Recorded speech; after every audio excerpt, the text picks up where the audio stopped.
کہ دنیا کا مال جمع کرنے کی حرص اس کے اندر پیدا کر دیتا ہے، اور دنیا اچھی سے اچھی ہو جائے اس کی سنوارنے کی لگن اس کے اندر ڈال کے، اور اسے غور و فکر کرنے سے اور اپنے انجام کے بارے میں کہ میرا انجام کیا ہوگا، میں نے مرنا بھی ہے، اسے موت کو بھلا دیتا ہے، اور اپنے انجام کے بارے میں سوچنے سے بالکل اسے غافل کر دیتا ہے۔ یہ شیطان کا غلبہ اگر جس پر ہو جائے تو پھر اسے رب کی یاد کی توفیق نہیں ملتا۔ ہم ان علامات کو سامنے رکھتے ہوئے اپنے رب کی بارگاہ میں دعا کرتے ہیں، اللہ ہمیں بھی اور ہر مسلمان کو اپنے حال اور اپنے اعمال پر غور کرنے، اور اگر یہ علامات اگر پائی نہیں جاتی تو ہم اللہ کا شکر ادا کریں اور اللہ سے مزید توفیق اور استقامت حاصل ہونے کی دعا کرتے ہیں۔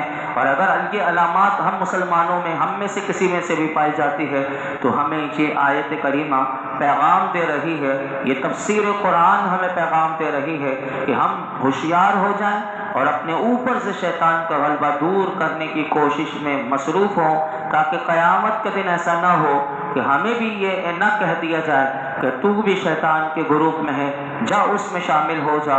اللہ ہمیں ایسے برے انجام سے محفوظ فرمائے، اللہ ہمارے حال پر بھی رحم فرمائے، اور ہمیں شیطان پر غلبہ ہمیں نصیب فرمائے کہ شیطان کے اوپر ہمارا غلبہ ہو، نہ کہ شیطان ہمارے اوپر غلبہ کرے۔ اللہ اس سے ہمیں محفوظ فرمائے۔ آگے ارشاد فرمایا، ان الذین یحادون اللہ ورسولہ اولئک فی الاذلین، بے شک وہ لوگ کہ جو اللہ اور اس کے رسول کی مخالفت کرتے ہیں وہ سب سے زیادہ ذلیلوں میں سے ہے۔ اللہ رب العالمین نے ایسے لوگوں کو ذلیل کہا۔ کون ذلیل ہے؟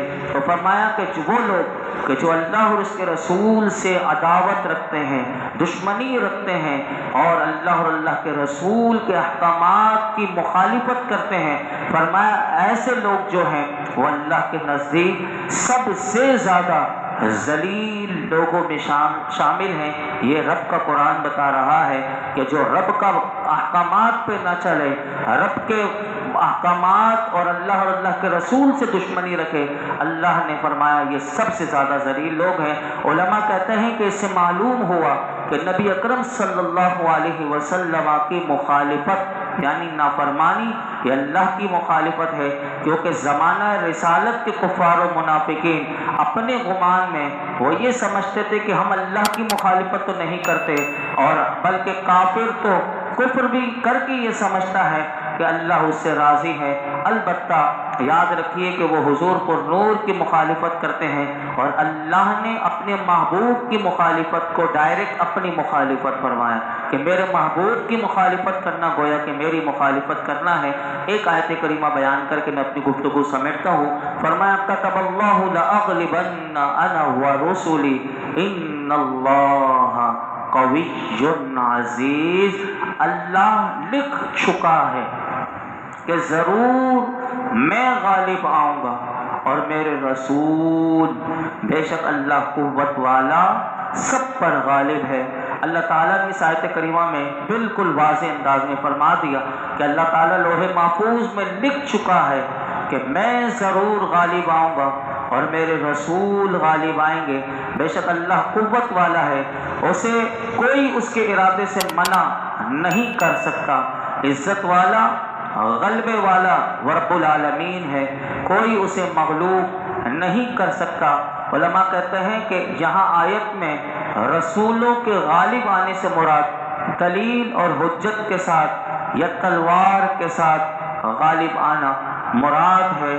دلیل و حجت کے ساتھ تو سبھی غالب تھے، البتہ بہت ساروں کو تلوار کے ساتھ بھی اللہ تعالیٰ نے غلبہ عطا فرمایا، کہ جیسا کہ میدان جہاد میں دیکھیے کہ اگر دین کے لیے ہو تو وہاں تلوار کے ذریعے بھی اللہ رب العالمین غلبہ عطا فرماتا ہے۔ سورہ مجادلہ کی آخری آیت کل ہم سماعت کریں گے، اور کل کی جو آخری آیت سورہ مجادلہ کی ہے وہ بڑی زبردست ہے کہ کیسے لوگ ہوتے ہیں کہ یہ منافقوں کا حال تو بیان کر دیا، اب مومن کیسا ہوتا ہے۔ اس مومن کے لیے انعامات کیا ہیں، کل کی آخری آیت میں ہم سماعت کریں گے۔ اللہ رب العالمین ہم سب کو قرآن حکیم کا نور اور اس کا فیضان نصیب فرمائے۔ الحمدللہ رب العالمین والصلاۃ والسلام علی سید الانبیاء والمرسلین وعلی آلہ واصحابہ اجمعین۔ یا رب کریم، یا رحمان، یا رحیم، یا اللہ، ہم سب کا نماز اشاعہ کرنا، درود و سلام پڑھنا، درس قرآن سننا سنانا اپنی بارگاہ میں قبول فرما۔ اسے ہماری بخشش اور نجات کا ذریعہ بنا دے، ہماری قبر کا نور بنا دے۔ اے اللہ، درس قرآن کی برکت سے ہماری بیماریاں، دکھ تکلیف پریشانیاں دور فرما۔ یا اللہ ہمارے گناہ معاف فرما، ہمارے ماں باپ کی ساری امت مسلمہ کے بے حساب مغفرت فرما۔ یا رب کریم، منافقوں کی جتنی علامات ہم نے سنی، اے اللہ یہ علامات اگر ہم میں ہو تو دور فرما دے۔ اللہ ہمیں ایمان کامل نصیب فرما۔ یا اللہ اپنے حبیب کا صحیح معنوں میں فرما بردار بنا، ہر قسم کی نافرمانی گناہ سے بچا لے۔ آج تک جتنی دعائیں کی ہیں پروردگار عالم آئندہ کریں گے، ہماری تمام دعاؤں کو قبول فرما۔ ہم سب پر، ہمارے گھر والوں پر، حضور کی امت پر، بالخصوص غزہ کے، لبنان کے مسلمانوں پر اپنا خاص خاص خاص فضل و کرم نازل فرما۔ وصلی اللہ تعالی علی خیر خلق محمد وعلی آلہ وصحبہ۔